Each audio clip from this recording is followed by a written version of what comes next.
It'll be 15 degrees outside tonight, so I'm displaying here in Texas, and I'm displaying my massive Texas pride by making our state dish, which is chili. There's only one kind of chili in this world. It was invented in San Antonio, Texas, across the alley from the Alamo, by women who were called the San Antonio Chili Maids.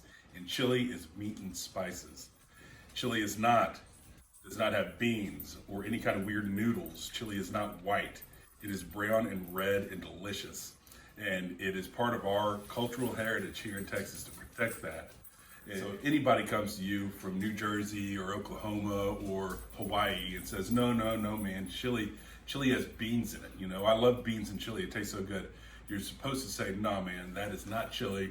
That is some kind of goulash or like Oklahoma meat stew. You essentially have like a base meat and beer to start off with. I guess people could use water back in the day. I don't know, but we just use beer. My base meat, which is usually like brisket. I'll chop up brisket, throw in some venison or something like that, but that's my base meat. I'll do one 12-ounce beer for every pound of meat. And essentially just everything kind of goes together in one pot. And you cook it as long as you can. It depends on the meat. Like brisket is you want it to get real stringy and strung out, so you might cook it 12 to 24 hours. We're doing it real fast today, and since there's a winter storm, Kroger was pretty much sold out, and H-E-B was too crazy to go into, so we're just using regular old ground beef. But always, I do 1, 2, 3, 4, depending on how much chili I'm cooking, as long as the chorizo in there, because you need that grease. It's part of the chili, and you spoon the grease on top of it. It's amazing. So, we got the beers, we got the meat. I'm not telling y'all what this is, because this is competition chili, and we actually compete sometimes, me and my dad. It's been a while. This is the spices I put together earlier. It's about 13 spices, all hot. Then you need just Worcestershire sauce, Tabasco, some Dijon, a bunch of garlic, and some lemon juice. You put it all together, you stir it up, you bring it to a boil, then you simmer it pretty much all day until Alisa, of course, gets mad and hungry. So, tell me when. All right, so today we are continuing with the tradition theme. Jess is doing chili that him and his dad have made, and I am going to do a traditional recipe to my family, which is a spinach salad. This recipe has gone back as long as I can remember, and I'm at an age where I don't disclose my age anymore. And she also doesn't remember much. Sure. Sorry. Anyways, so it's been going on for as long as I remember. My mom is the one who found this recipe, and many of my family members tried to claim it as their own, but it's actually my mom's. Shout out to Alicia's mom. #1 fan. The best thing about the salad is it's good the first day, but it's also really good the second day. And usually salads are nasty the second day.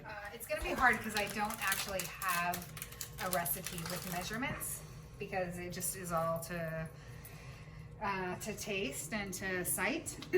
But so normally it's baby spinach, a couple bags, red onion sliced, not diced, very thinly, the kind of Kraft Parmesan in the or H-E-B Parmesan in the green container. I know normally people don't buy this stuff, but you have to have this in the recipe. And artichoke hearts. So you chop up the artichoke hearts and probably a third to a half of this. That's a lot, I know, but we'll see once we make it. The dressing is olive oil, and then it's supposed to be tarragon vinegar. But if you don't have tarragon vinegar, you can substitute rice vinegar. That's all we have. Never heard of tarragon vinegar. Yeah, they have it. HB's got it. Tradition, tradition, tradition, tradition.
are going to taste the tradition and see if his chili, Jackson, his father's chili, is really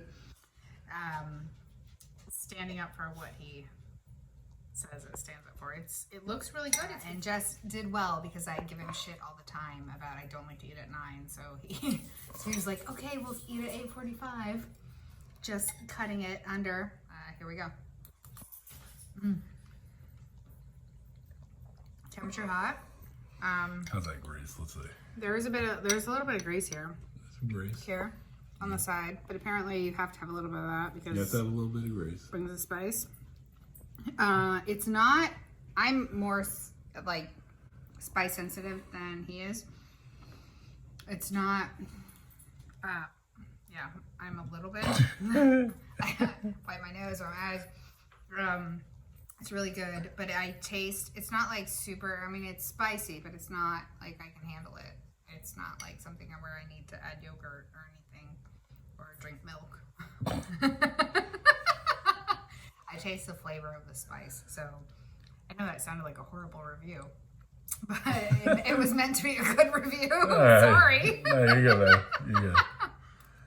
So that chili was amazing. Tradition. But it's time to try Grandma. No. Grandma's. Oh, this is your mother's salad? Yep. Oh, let's see. All right. Wave your fork like you normally do when you're tasting things.